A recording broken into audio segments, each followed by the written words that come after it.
Yeah, Excellent. Great to meet you. likewise. Where are you located? I am living in the Brussels, Belgium. Brussels. Okay, Yeah, right on.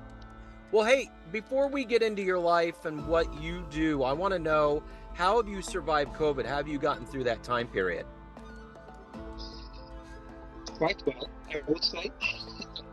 It was a big change. I remember quite vividly because before, just I'm German originally, so I've been living in Brussels for 15 years, and in 2019, I've picked up a job as a trainer in Germany. So my routine was to leave on a Sunday afternoon, evening for Germany, and come back on a Friday afternoon, evening to Brussels with my wife and my daughter at the time being here, my young daughter, very young daughter. And so I was a weekend dad. And I remember very clearly that I came back on Friday, the 13th of March. Yeah. Okay, and so I never left again because I mean they closed down everything. They closed the frontiers. Um, my job was on hold. I was in technical unemployment, and so I was a full-time dad from Monday, let's say, which was amazing. And it was a challenge, obviously, from zero to, I'm not sure if it was zero, but 100% dad and taking care of my not even 2-year-old daughter full time. But it allowed me to reconnect with her on a very different level, of course. So you're a coach, speaker. There's a lot that's going on with you and a trainer. If I was to put you in front of a bunch of grade school kids, third graders at a career day, and one of the kids asked you what you do for a living, how would you answer them? Good question. I'm helping people to reconnect with themselves, to find out what their strengths are and what they would like to do in life, and to be a better version of themselves. What did you want to be in the third grade when you were a kid? What did you want to be when you grew up? I think I had some very clear views on that, like adventurer, probably something like that. The discoverer. I always love those stories about people going to different countries and discovering things.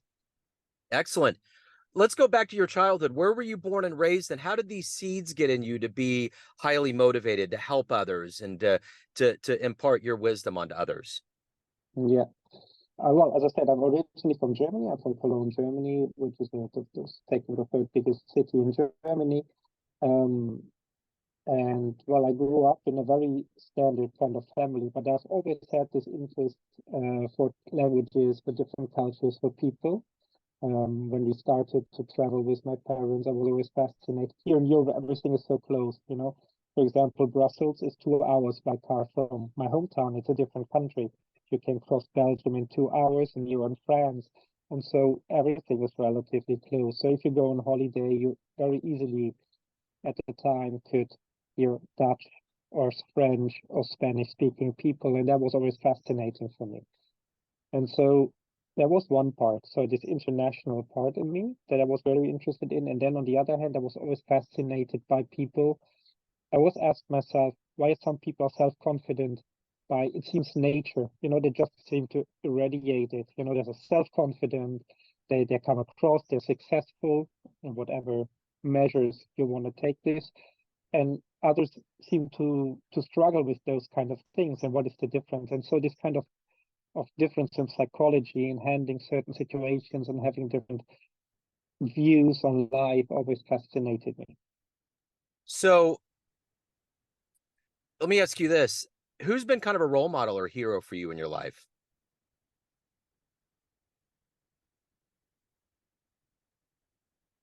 Not sure I really had a role model like this. I never felt like there was some person I would absolutely wanted to be like him, but I always liked those people that seem to have found what makes them special and they can live it. And it could be whatever it is. It doesn't have to be a rock star. It could be they do gardening, you know, or do making honey or whatever it is. It's not about the glamour or the fame or something, but it's something that you feel like, okay, this is me, this is my essence, and I find a way to express it and to live it. And this is always something that I love and I cherish in everyone. So is there anybody on the planet right now that you would like to spend a little time with, maybe meet and get to know a little bit? Many people, I suppose. Um, I mean, first of all, I would love to speak to anybody that is old in age in a certain way, 70, 80 years old, who have lived their life and have this kind of conversations. So what are your takeaways? Okay. And what would you say is important in life? What do you regret? What are you proud about? Otherwise, if I talk about famous people, obviously there are people like maybe the Dalai Lama, or people that seem to radiate a certain kind of wisdom or some a deeper knowledge, Yeah. and that I found extremely interesting So what to see is, to tap in. yeah, absolutely. No, it's fascinating. What is the motivator for you every day? When you get up, you have things that you want to do and accomplish, people you want to help, but what is your motivation? Yeah, it's this. I want to find my uniqueness and express it and live it. So it's not, I'm a trainer as well, and I like to be a little bit on the stage and in the center of attention. But despite the fact I like it, it's not so much about my ego. It's also my ego because it feels good. But I always like to be an example for others in a certain way. So because I feel like I'm not coming from a very specific background, my family is not rich or famous or whatever it is, and I never adhered really to the standard career kind of thing. I never went to insurance for a long time. I worked there, but then I realized it's not me, and I went to something else. So I would like to express my uniqueness, and I would like to give other people an example of doing the same. So So, this is what motivates me. yeah, for sure. So what's been one of the best client success stories you've had? Best client success stories. Well, I had a client in coaching and one-to-one coaching, and she used to work in a financial institution, and she was very unhappy with her career path. And she had this very high interest in everything that is nutrition, healthy living, and so on. And she actually, in the end, stopped working for this company and became a nutritionist and having her own clients and helping people, especially women of a certain age, to get along and move forward and be healthier. And so that I think is a wonderful story. So if you have a dream tonight, you run into a 20-year-old version of yourself, and you could give that version of you a piece of advice based on the life that you've led, the wisdom you've gained. What would you tell your younger version? Risk more, not not in the sense of taking cocaine or heroin or something of like this. It's not what I mean. It's like it's in the little things. As I said, I always like to travel. I still do, but for example, I never did a work and travel in Australia, or I would have liked to go to the US maybe when I was 16. And there were some things I didn't dare to do because at the time they seemed too scary, too far off my comfort zone. Telling people that I love them, open up emotionally and connect to them, risk myself in that way. I would tell myself, do it, just try, see what happens, learn, grow. I think that's very important. So when you get to the end of your day that motivates you and pulls you through, how do you look back on the day and say, that was a good day?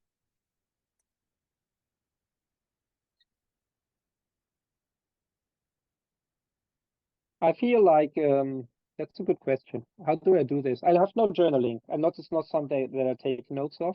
It's more like, how do I feel about myself? How did I approach the day? Was I rushing through it? Did I just take off the boxes, or did I do the stuff consciously in a certain way? Was the time I took a break, and did I connect to the people I met to, or did I just do my job? Um, did I make an impact? Okay, that's sometimes hard to measure, but how do I feel about the day? Did it pass on in an autopilot, or is it something that I consciously created? Was I more in the reactor mode or more in the creator mode for my day? So everyone out there has a perception of you, an idea of who they think you are, your family, your friends, your clients, colleagues, but you're leading your life. What's your perception of you? Who do you think you are? I'm a connector. I love to be with people, and I like to inspire people, and I like to meet people by leading by example. And I'm also thinking I like to be easygoing. I mean, there's a lot of coaches and training out there in order to improve yourself and be the best version of yourself. And it always has something to do with optimization. But I don't think we are machines.